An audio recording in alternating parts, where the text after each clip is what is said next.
a gente pode também se guiar nesses vídeos e no livro para ter uma noção muito boa da cosmovisão, para daí a gente relacionar com a psicologia, seja linhas teóricas, seja com a atuação e tal, e depois no final a gente pegar pelo menos metade do tempo. Hoje não vai dar tanto tempo assim para fazer a discussão, mas pegar uma parte do tempo para discutir alguma notícia atual. Então, a gente vai fazer nesse formato, esse semestre. E qualquer sugestão que vocês tiverem, qualquer crítica, qualquer coisa que vocês quiserem acrescentar, é tudo de vocês. Assim, esse grupo é nosso, vocês podem falar, vocês podem sugerir, fiquem à vontade. E também, se alguém quiser trazer a exposição também, voluntariamente, ou à base da convocação, não, brincadeira, mas pode trazer, é aberto para todo mundo. E a gente dá prioridade para os de fora, né, Débora? O Matheus, por exemplo, é da Unip, né, Matheus? Unip ou Uninove? Uninove. Uninove, e ele que fez a exposição. Sobre o teísmo. Sobre o teísmo cristão. Foi muito legal também ouvir o Matheus. Ô, Dé, será que a gente podia começar... nós já estamos ao vivo?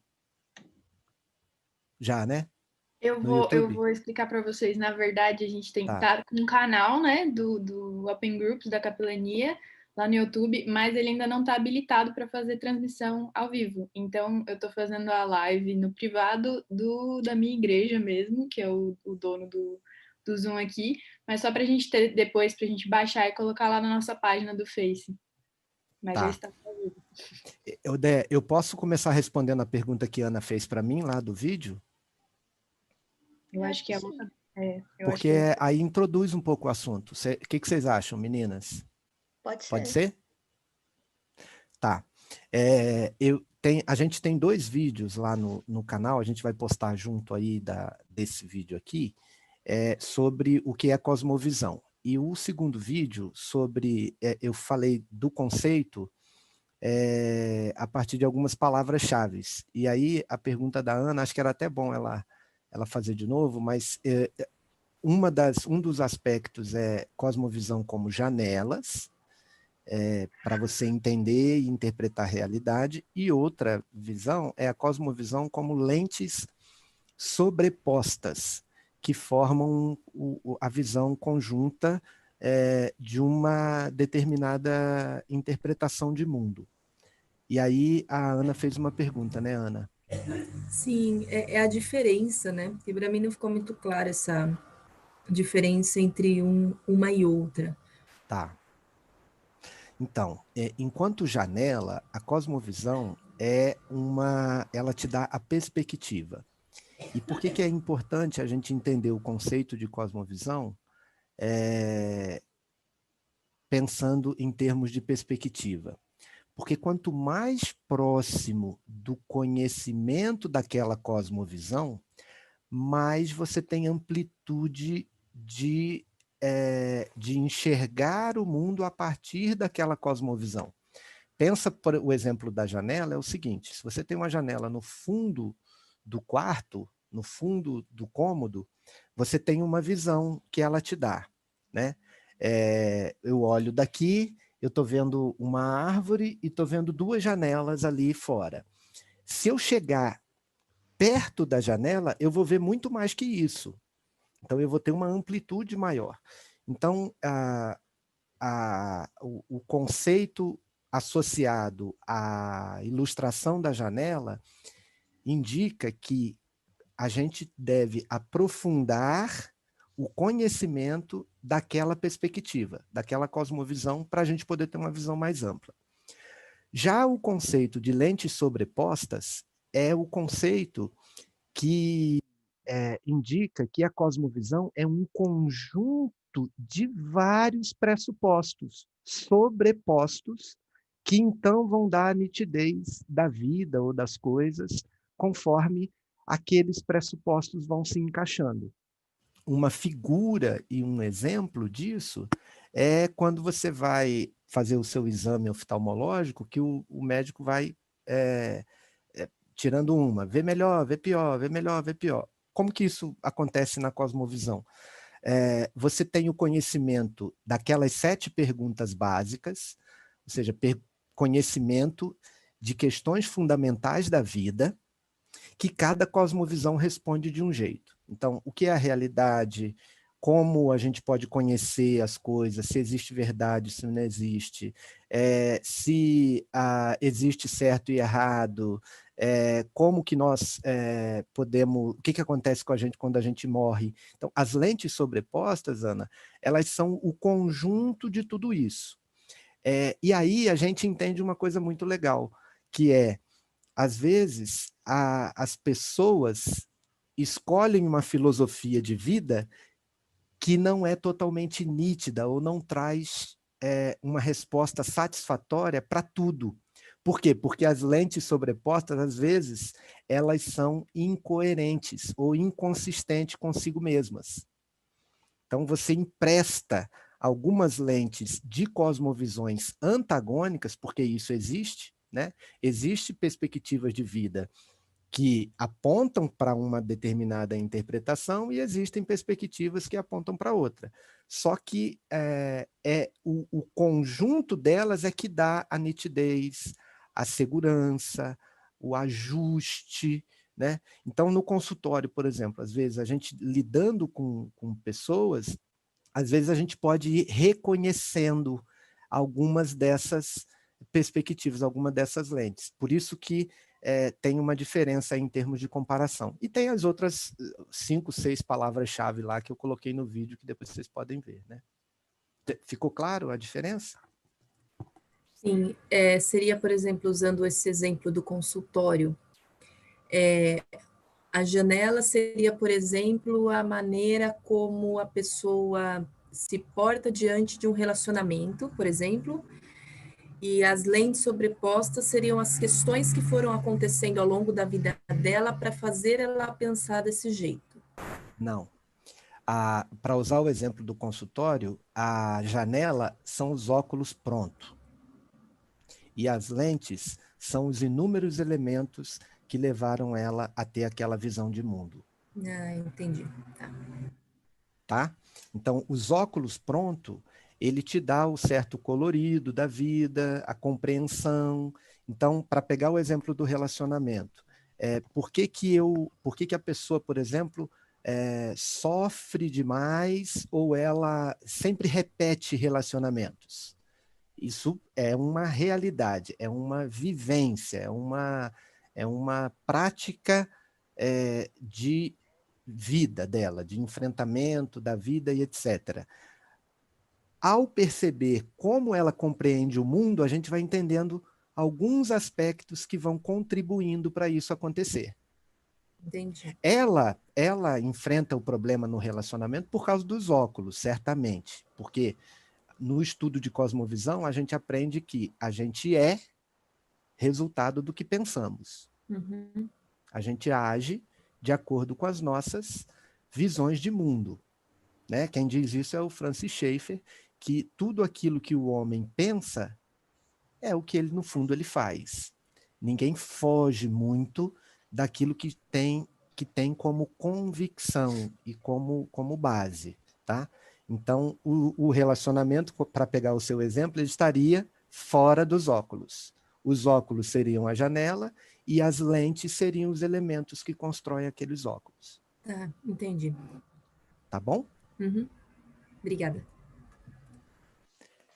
Logrado. Acho que faz sentido, até pegando o gancho no deísmo, durante o livro ele apresenta as questões, né, as 8 questões a respeito da cosmovisão, e em algumas delas o autor ele aponta algumas divergências que o próprio deísmo acaba...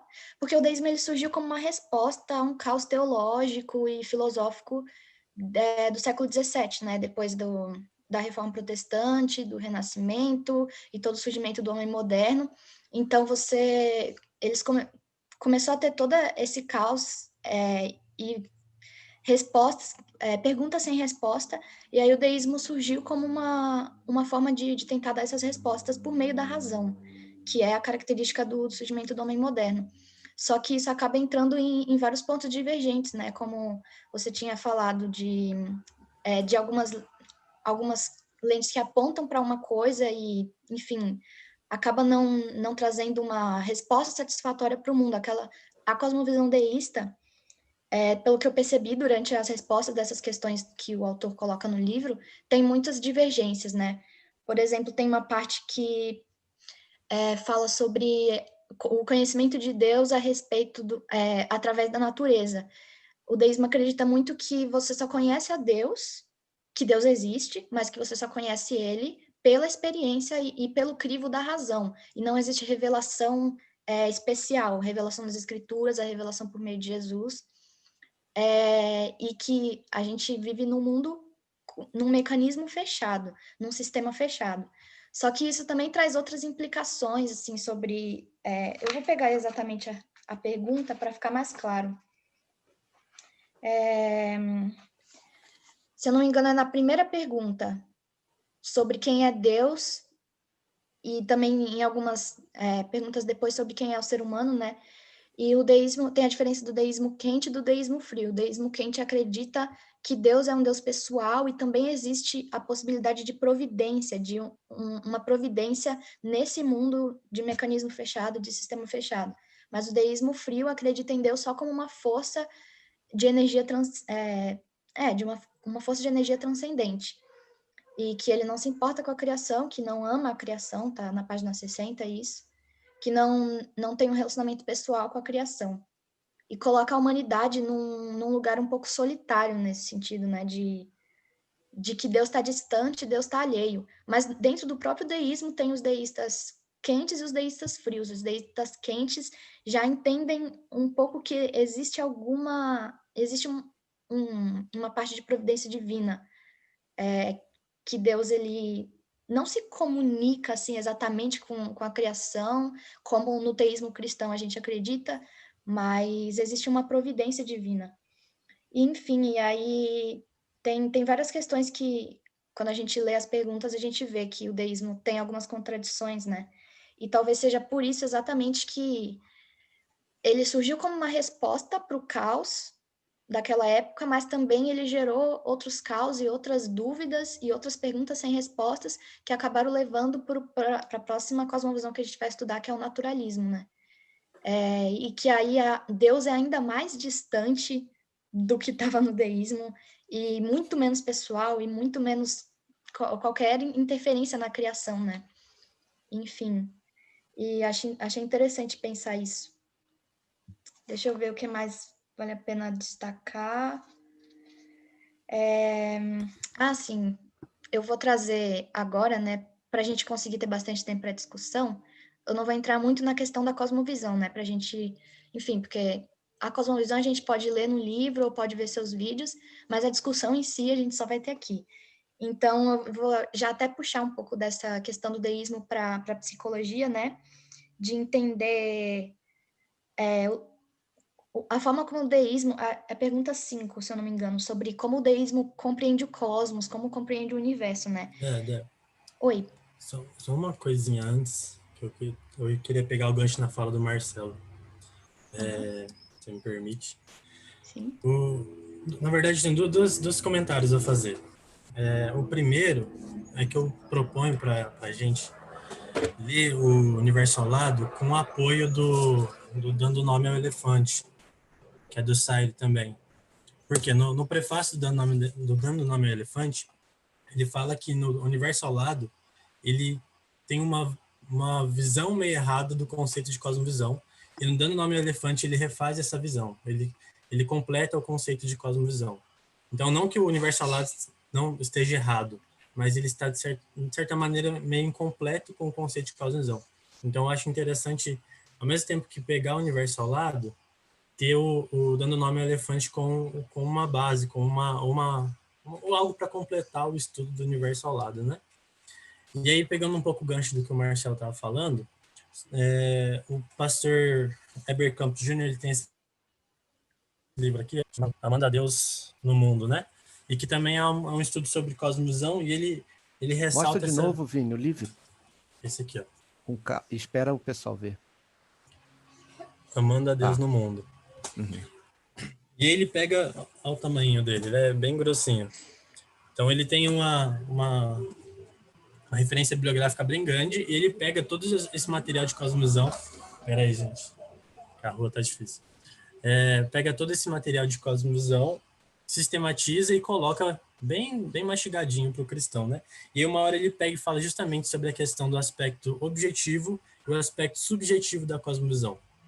Ele fala que o aspecto objetivo são mais ou menos os modelos de cosmovisão, que mais ou menos a gente encontra no universo ao lado, né? A gente tem o deísmo, a gente tem o naturalismo, a gente tem o niilismo, a gente tem diversos modelos de cosmovisão, que são modelos prontos, que respondem essas perguntas. Mas ao aspecto subjetivo, que é a formação da cosmovisão durante a vida da pessoa. Entenderam? Então, a ideia é que, assim, você pode chegar perto de um aspecto objetivo e falar assim, não, eu acredito, por exemplo, no cristianismo, a cosmovisão cristã, mas ele é um modelo.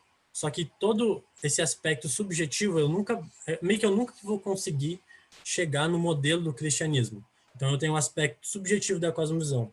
É como se os modelos fossem os óculos, a lente sobreposta, e o aspecto subjetivo fosse o próprio coração, fosse a maneira como você vê os seus olhos, que ele é formado a partir das experiências da sua vida, e a cosmovisão como modelo, o aspecto objetivo, fossem as lentes que colocam.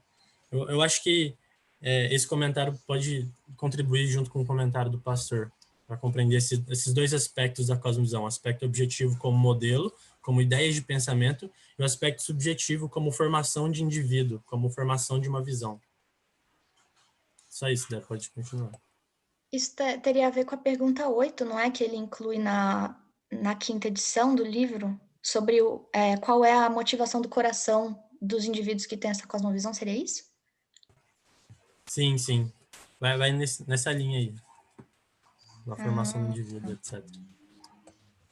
Então achei... Vamos situar quem está vendo a gente pela primeira vez, é que o James Sire é esse autor que dá a base aqui para os cursos de cosmovisão que a gente leciona aqui e que a gente estuda aqui no GE. E ele tem a primeira edição, ele define a cosmovisão a partir de 7 perguntas. E na revisão, né, você tem ele em papel aí? Ou alguém tem um livro em papel para mostrar a capa? Não? Acho que a Fê tem. Tá ali a Fê, ó. Então, esse daí é a versão, digamos assim, revisada, né? Tanto que nem são mais 7 perguntas, são 8, né? E aí inclui a questão do coração, que eu acho que essa fala do Vini encaixa muito bem aí. Só isso. E nessa questão do livro, o deísmo ele tem a característica da razão autônoma, né? Do indivíduo autônomo e racional, que é a característica do indivíduo moderno. Acho que teria bem esse sentido, assim, da orientação do coração no deísmo, tem muito a ver com essa sobreposição da razão. Sobreposição, não sei, mas a autoridade na razão, né? Tudo passa pelo crivo da razão, tudo pro deísta... Inclusive o Locke, né, é muito usado como um exemplo durante o livro, né, justamente porque ele fala muito sobre isso, ele criou muito conteúdo filosófico a respeito dessa questão da razão, né. Enfim, acho que tem muito a ver com isso. Você falou do Locke, eu lembro do Lucas, não tem nada a ver com Locke, mas porque tem a ver com Charles Darwin, né? O Lucas, lá do direito, ele mostrou para a gente, quando a gente estudou o deísmo lá no GEzão, lá atrás, ele mostrou a citação da origem das espécies de Darwin nas páginas finais lá. Lembram disso? Que a gente botou no grupo na época? Que o Darwin, aquelas falas que ele separou no finalzinho, se alguém tiver, pode botar para a gente, mostra que ele também tinha uma perspectiva deísta, por incrível que pareça, né? Digamos assim, o precursor de todo o evolucionismo também declara que Deus existe, mas que não intervém Era só para lembrar, você falou do Locke, você me provocou. Nossa, mas é exatamente isso, assim, e até pensando nisso, eu tentando fazer a relação com a psicologia, e quem tiver feito também alguma outra relação pode falar, abrir o microfone e tal, mas eu penso muito que também, não só em questão de linha teórica, mas muitos psicólogos mesmo, colegas meus, futuros colegas de profissão, né, quando me formar, e colegas de profissão, simplesmente assim, Deus, pensam dessa forma, Deus existe, mas ele não tem nada a ver com o nosso mundo aqui. O nosso mundo aqui é responsabilidade nossa, agora a gente foi, de certa forma, largado, e Deus colocou o universo, o relógio mecânico, com todas as engrenagens que funcionam, mas o resto é por nossa conta. Então, eu vejo muito, às vezes, uma linha teórica não fala exatamente qual a posição dela a respeito de Deus, mas a gente tem muito isso, né, desse ceticismo, assim, na nossa profissão, na psicologia, ninguém fala que Deus não existe. Alguns falam, né, mas ninguém fala exatamente isso. Então fica meio que essa coisa, Deus, pode ser que ele exista, pode ser que não, mas ele não influencia no nosso mundo aqui. Posso manifestar um ponto? Sim, com certeza. Quando eu estava lendo, né, eu não consegui ler inteiro, eu parei na metade, por conta do horário, mas quando eu estava lendo eu achei super legal, porque eu falei, nossa, eu já fui deísta, e antes, né, da conversão, tudo. E quando a pessoa, ela vivencia o deísmo, e aí dentro do que você falou, não só quando a gente vai conversar com as pessoas, com os pacientes, como dentro mesmo da própria psicologia, isso é muito real. Porque como tem aquela questão de ética, tudo, o psicólogo, ele levar qualquer questão espiritual para dentro de uma conversa com o paciente, seja onde for, realmente vai trazer o prejuízo para ele.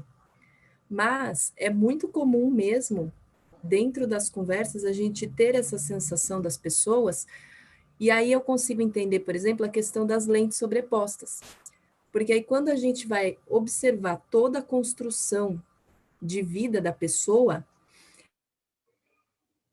ela vai passar por questões, ela viu o pai bater na mãe e Deus nunca fez nada. Ela vai ver a casa ser perdida e nunca, cadê Deus nisso? Que aí tem uma parte até que ele entra aqui, que ele fala não lembro em que página, que ele fala dos desastres naturais, né? E aí onde está Deus nisso tudo?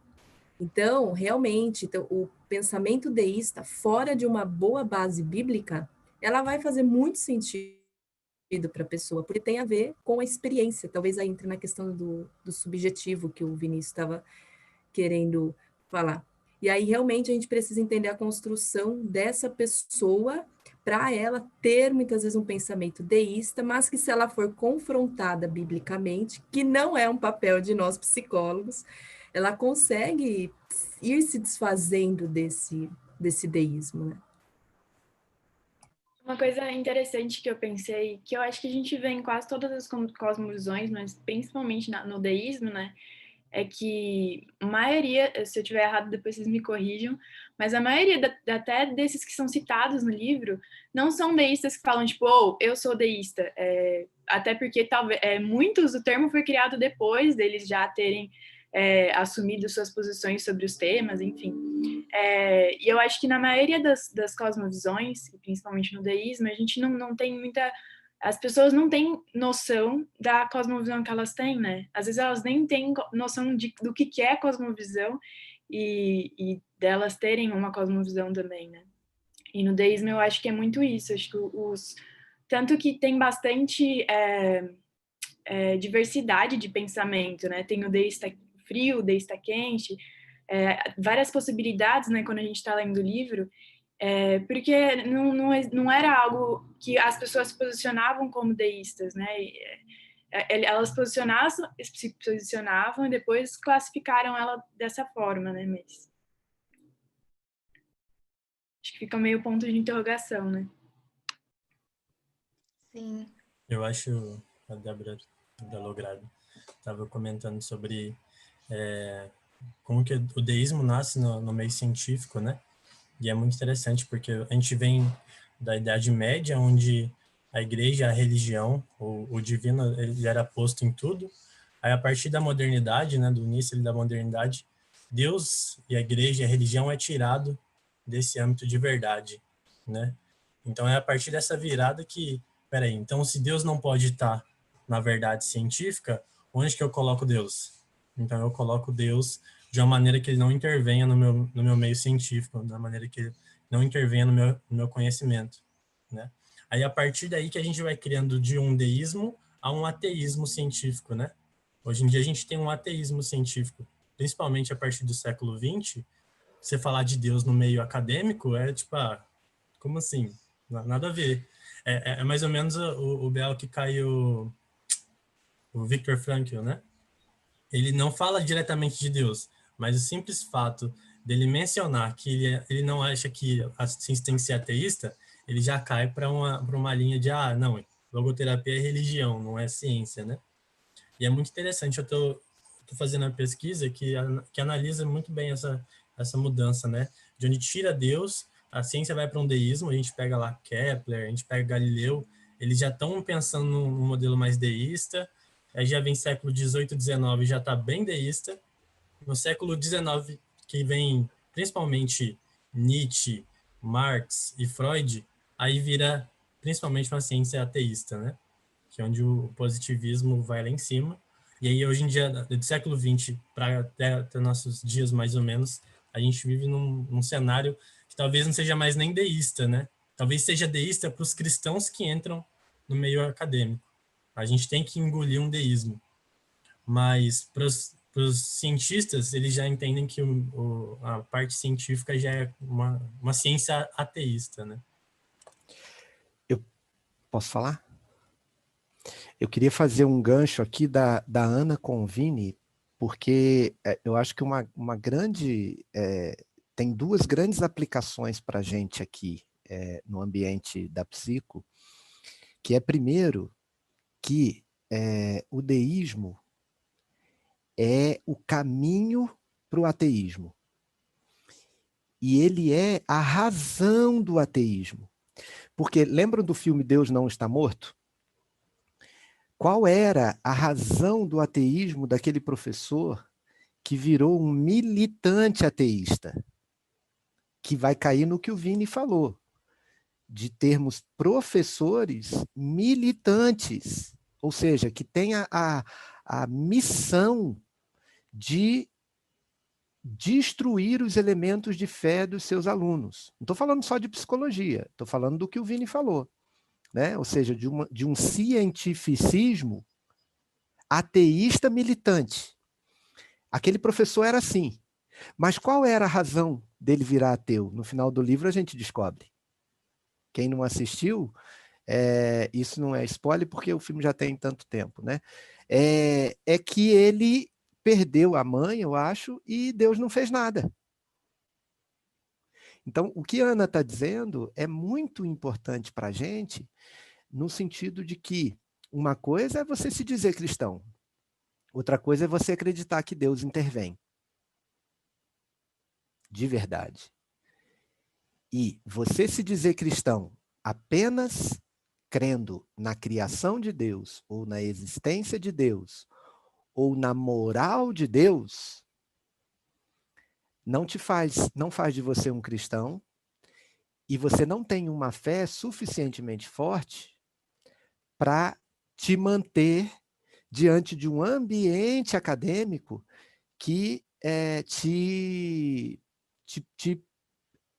perfura o tempo todo e tenta destruir as pedras de uma fé que sustenta a nossa visão de mundo. Né? 2 exemplos só. O Calvino dizia assim, que um grande pecado da humanidade é acreditar num Deus criador e não num Deus provedor. Né? E o outro exemplo é de uma turma do Guilherme de Carvalho, acho que é outro Guilherme, eu estou falando agora do famoso, né? A turma lá do Defesa, não é Defesa da Fé, o pessoal lá do Labri, junto deles, lançaram um livro eu estava em Campinas, há uns 5 anos atrás, chamado O Teste da Fé. Quem achar ele aí na internet pode botar a capinha aí, O Teste da Fé. O livro é baseado no testemunho de 7 ou 8 grandes cientistas, inclusive um Nobel, ou aquele lá do Genoma, que são cristãos, e que tem as 7 depoimentos de cada um deles, e a pesquisa que eles fizeram em universidades dos Estados Unidos, que era a seguinte, você acredita num Deus que responde oração? Olha a diferença de você simplesmente falar assim, você é cristão? Você acredita num Deus que responde oração? E aí, nesse livro, você tem a resposta e os índices. Agora eu não lembro mais, eu tenho ele deve estar até aqui atrás de mim, mas você tem várias respostas dos alunos das universidades onde eles fizeram essa pergunta. Pronto, já terminei aqui a minha interferência. Mas eu achei interessante fazer esse link da fala da Ana, que é a fala prática, da fala do Vini, que é a fala acadêmica, de como essas coisas se encontram. O deísmo está na razão disso.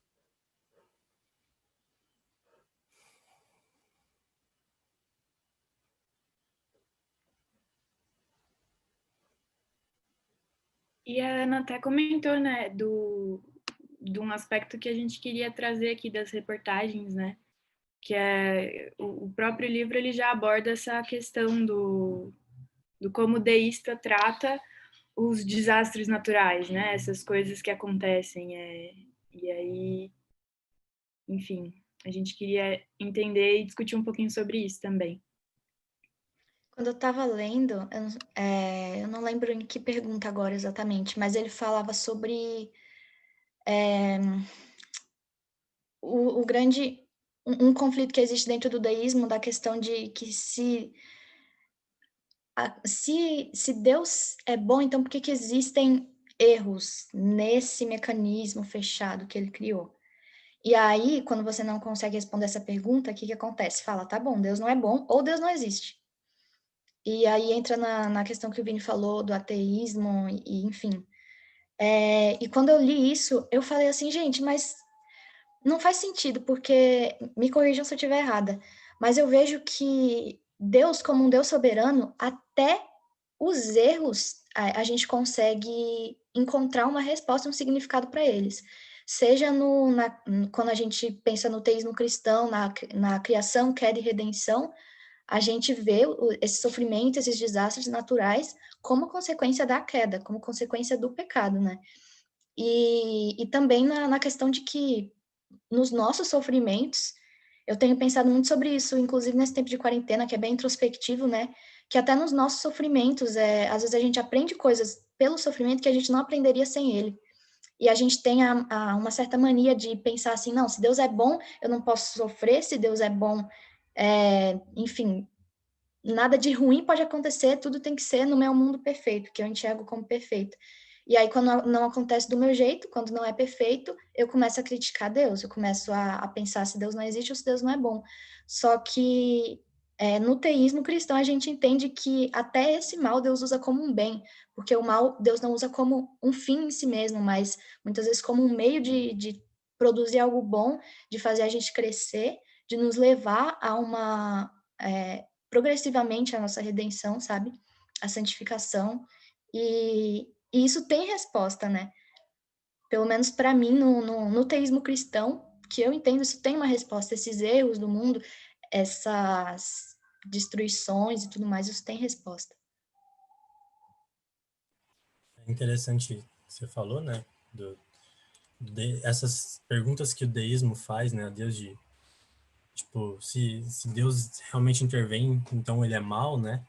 É interessante pensar que esses são os argumentos que Freud levanta no Futuro de uma Ilusão para falar sobre o ateísmo científico, né? Ele pega e fala assim, já está muito claro que milagre não existe, já está muito claro que a moral de Deus não privilegia só os que seguem a moral cristã, não. por isso a gente entende que Deus não existe. Basicamente, bem sintetizando, o argumento dele é esse, né? Que os argumentos de um silêncio divino levam a um ateísmo, né? E isso é muito interessante.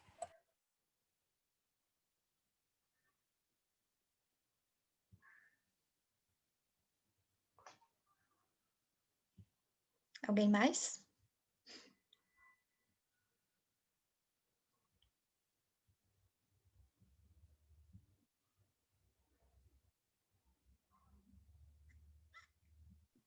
Eu queria... Talvez...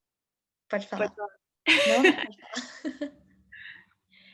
Eu só queria colocar na roda a pergunta que a Rotinha fez pra gente lá no grupo, né? Da gente que estava pensando no assunto.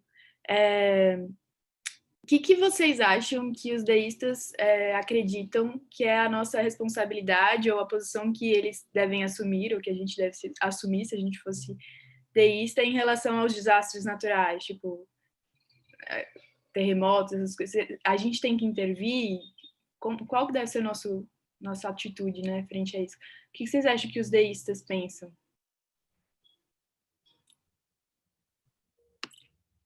Eu acho que um deísta, quando ele vê um desastre natural ou alguma coisa, até é legal que no livro, né, como foi dito, fala, né, do deísmo frio e do deísmo quente. Acredito que tem duas perspectivas, né?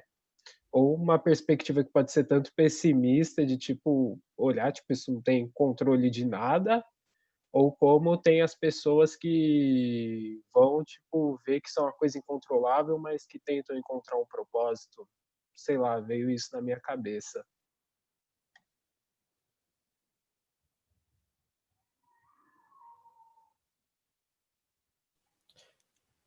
Eu penso que o deísta vai pensar assim, vamos juntar nossas forças e vamos fazer tudo que a gente puder para salvar o maior número de pessoas que a gente puder fazer, porque tudo depende da gente. Né? E eu acho que a diferença... Desculpa. Não, o Marcelo falou, só complementando rapidinho, até algo solitário e desesperançoso, assim, né? Não tem onde você depositar qualquer esperança a não ser em si mesmo, é isso. Sim, sim. E aí, lá na frente, o existencialista vai ser alguém que desistiu disso. Que ele fala, eu não vou dar conta. Antes ele ainda tem a esperança dele ser um grãozinho de areia no mar, na praia. Depois ele fala, isso é loucura. Não vou mais ajudar ninguém. Não vale a pena, porque eu não vou conseguir resolver o problema. Fala, Vini. Eu só ia falar que isso remete à questão do coração, né? Da motivação do coração. Porque, por exemplo, enquanto o deísta pensa, eu preciso salvar o maior número de pessoas, porque a responsabilidade é minha, porque o meu coração está voltado a mim, o teísta, ele pensa, eu preciso salvar o maior número de pessoas, mas porque meu coração está voltado a Deus. Você vê que a atitude é a mesma, mas são motivações totalmente diferentes. E as motivações dão total compreensão diferente do mundo e da vida. Né?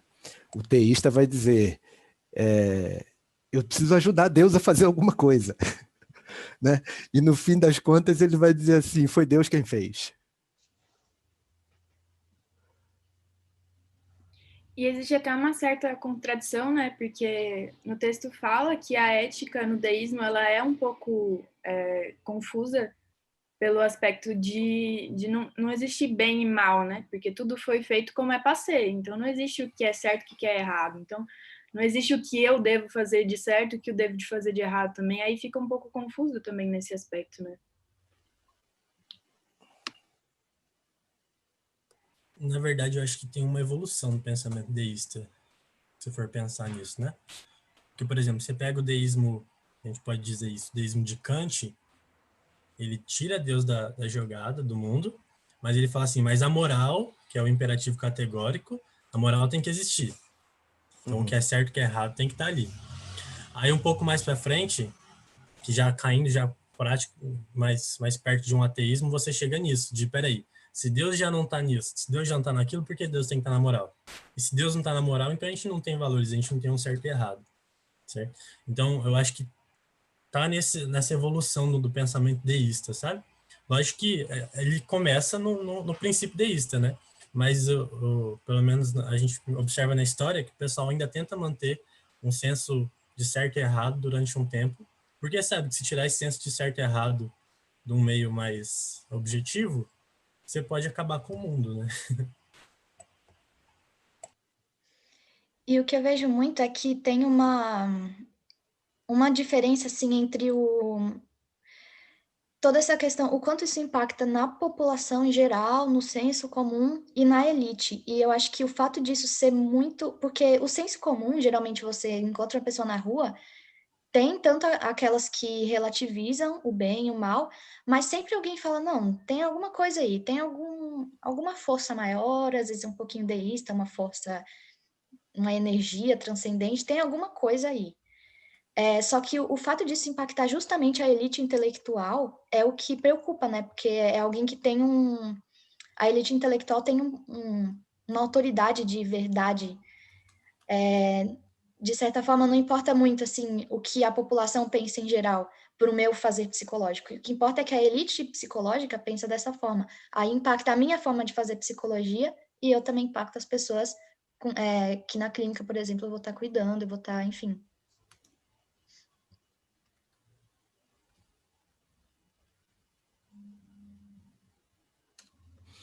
Eu tenho uma pergunta. O que você vai fazer quando alguém te acusar de que você está misturando a sua fé com a sua profissão?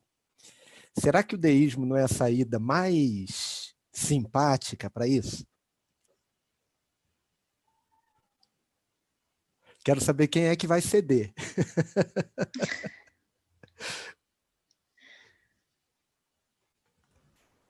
É um fio de navalha. É um grande fio de navalha, porque eu nunca fui confrontada. E quem tem o meu WhatsApp particular, meu Face, vê que eu posto, às vezes, um versículo, mas eu também posto questões cristãs, questões da psicologia. Nunca fui confrontada. Mas eu creio que precisa ser deixado muito claro, né? Olha, dentro da clínica, o fazer é clínico, eu não direciono o meu paciente para onde eu quero, para onde eu acredito, ele é livre, mas eu sou livre para exercer a minha fé fora da psicologia, né? Porque aí esbarra na questão ética. Porém, outro dia eu estava conversando com uma amiga minha, psicóloga, e ela falou uma coisa que tem uma certa verdade. O psicólogo, querendo ou não, ele tem um certo poder, um certo controle sobre o outro. Não é inerente à profissão. E dentro daquele momento que você está, não necessariamente só uma clínica, mas qualquer momento que o psicólogo está com alguém conversando, seja um grupo, enfim, seja onde for.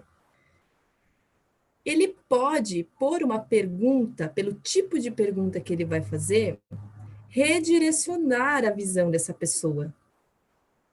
Então, mesmo que o paciente, o ser humano que está ali, mesmo que ele vá, mesmo assim, fazer as escolhas que ele quer na vida dele, nós, pela pergunta que a gente tem, a gente pode sim dar uma redirecionada, fazer a pessoa ter um pensamento que a gente, dentro do cristianismo, sabe que é minimamente ali correto.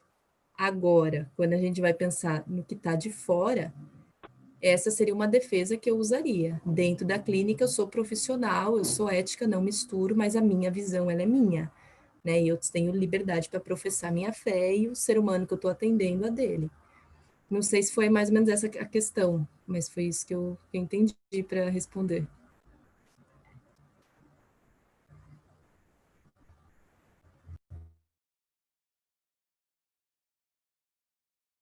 Vocês estão conversando no chat, abre a conversa aí para todo mundo. Vini ia responder a pergunta que eu fiz. Eu só disse que eu ia ceder. Brincadeira. Você ia ceder. Ah, tá. Então, eu não sei se Ana cedeu com essa resposta. Eu acho que ela cedeu, hein?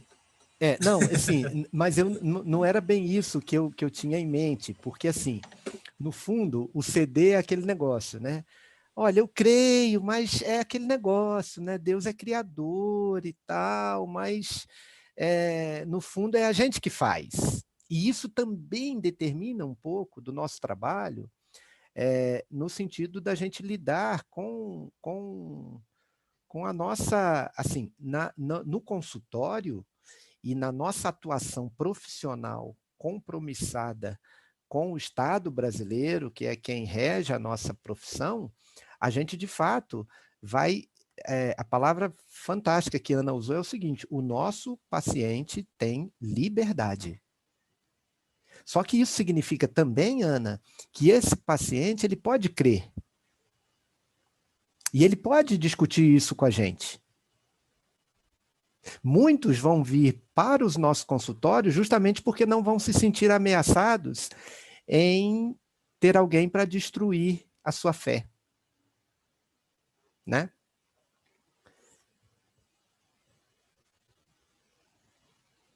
Então, o deísmo fica sendo aí uma tentação, né? O Mateus perguntou ali sobre o crente não praticante, né? O afastado, se ele é um deísta. Aí eu falei lá, não necessariamente. Talvez o fato dele ter tido uma fé deísta possa o ter feito se afastar. Mas esse não é o grande problema, porque pelo menos o que está fora da prática cristã, digamos assim, né, de fé, de devoção, de oração, etc., pelo menos está claro para ele que ele está fora, né, que ele está afastado. O problema é a gente ficar nessa intersecção aqui. Deus age ou não age? Ele cuida ou não cuida? E a gente viveu uma vida inteira de fé com essa dúvida. Né? Aí, no fundo, a gente está sendo um deísta e não um teísta cristão. Obrigado, Débora, pelo enquadramento. Ribeiro.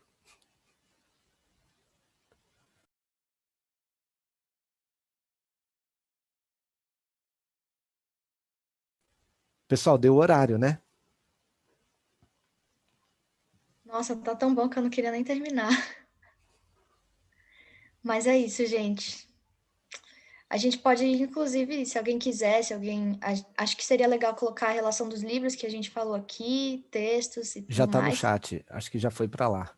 A gente colocar no fórum? Sim, WhatsApp? sim. Vamos colocar no WhatsApp. A gente coloca lá, e se alguém tiver mais alguma contribuição, quiser conversar por lá também. O Fê, esse vídeo aqui vai, então, para as nossas redes sociais. Isso? Cadê a Fê? Isso. Sim, a Dé falou que vai estar no YouTube privado, né? Aí depois acho que dá para baixar, ou não sei como que dá para fazer. Aí a gente coloca no Face. Aí só não sei se vai estar disponível para hoje, mas... Podia pôr no Instagram também, né? Porque dá para botar o vídeo lá, né? É que é muito grande. Mas ele só passa um minutinho. Tipo fazer uma chamada assim, ó. Não, então igual eu tô... Oi? No IGTV? Exatamente. Quando você põe no IGTV, você tem duas opções. Uma é colocar só um vídeo curtinho e outra é colocar o vídeo inteiro com uma amostra para quem passar por ali. Sabia, entendeu? não? É só subir. O mesmo vídeo que sobe para o Face, sobe para o Insta também. Tá bom. Mas enquanto a gente está discutindo isso, eu vou parar a transmissão, né? Porque... sim. Legal. Terminamos por hoje, né? 1h06 já. Então é isso, pessoal.